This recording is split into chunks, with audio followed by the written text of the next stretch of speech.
এই পৃথিবীতে এমন কিছু অপরাধী সংগঠন আছে যারা শুধু অপরাধ করেই ক্ষান্ত হননি, বরং ভয়, সন্ত্রাস আর রক্তের রাজত্ব কায়েম করেছে।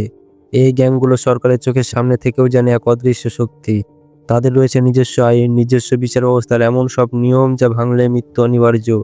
আজ আমরা জানবো বিশ্বের সবচেয়ে ভয়ঙ্কর 10টি গ্যাংয়ের গল্প। কিভাবে তারা এত শক্তিশালী হলো, কিভাবে তারা তাদের নিষ্ঠুরতা ছড়ালো এবং কিভাবে তারা মানুষের জীবনকে দুঃস্বপ্ন বানিয়ে তুললো।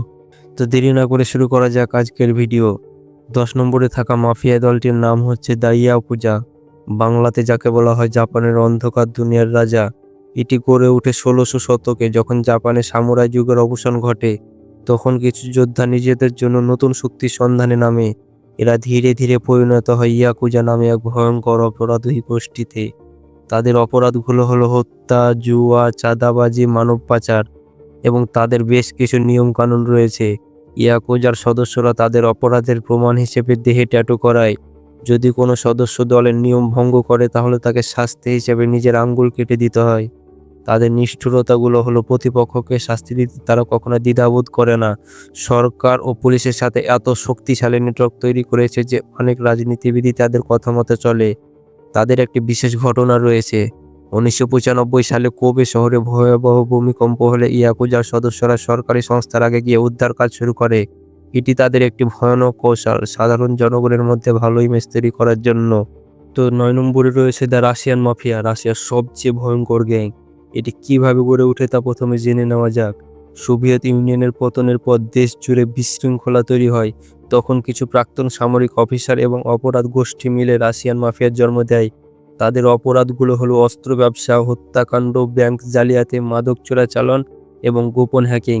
তাদের বেশ কিছু নিয়ম কানুন রয়েছে, যেগুলো হলো মাফিয়াদের সদস্যদের একটি কোড রয়েছে, ভোরভিজাকন, যাকে বলা হয় চোদ্দের আইন, যার মানে হলো তারা কখনো পুলিশদের সাথে কাজ করবে না।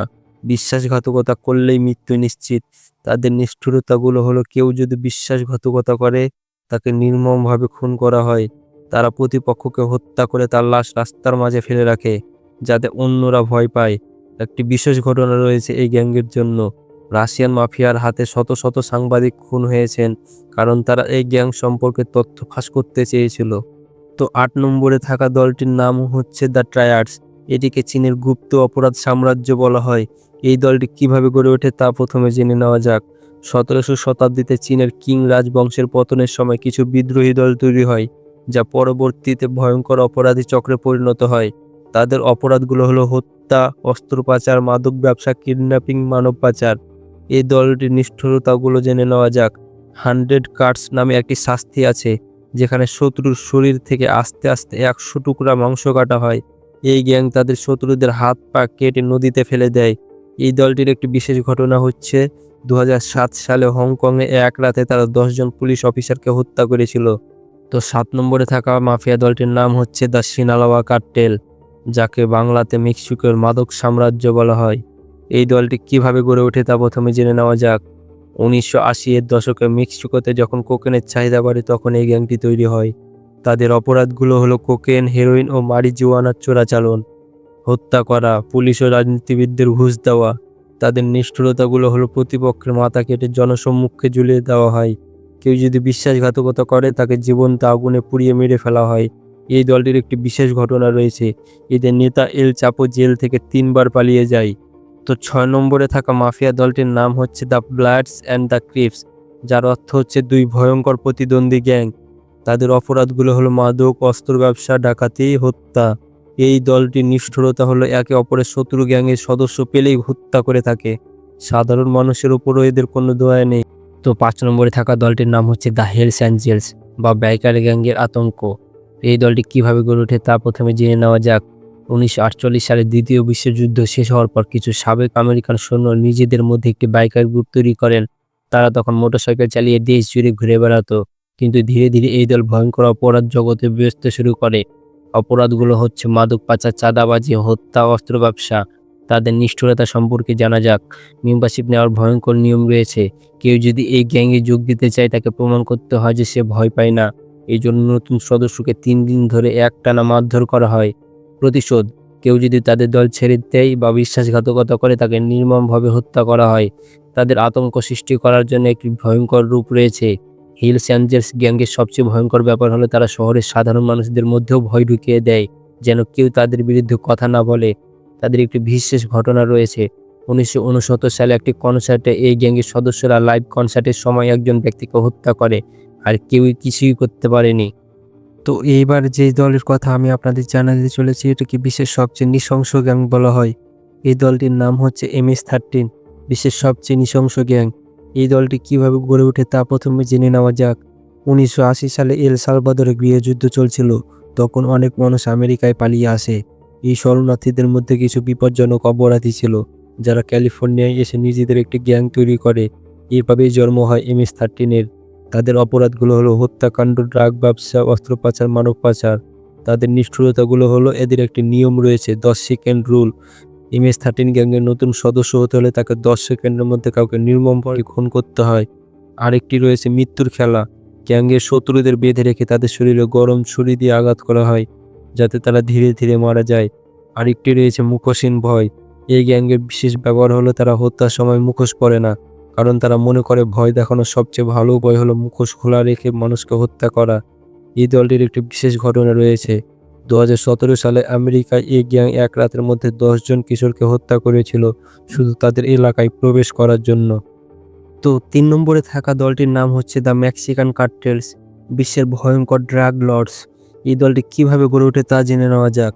1970 সালের দিকে মেক্সিকোতে কিছু ছোটখাটো মাদক ব্যবসায়ী ছিল, কিন্তু 1980 থেকে 90 সালের দিকে এই মাদক ব্যবসা এতটাই ছড়িয়ে পড়ে যে এটি কার্টেল নামে সংগঠিত অপরাধী গোষ্ঠীতে পরিণত হয়।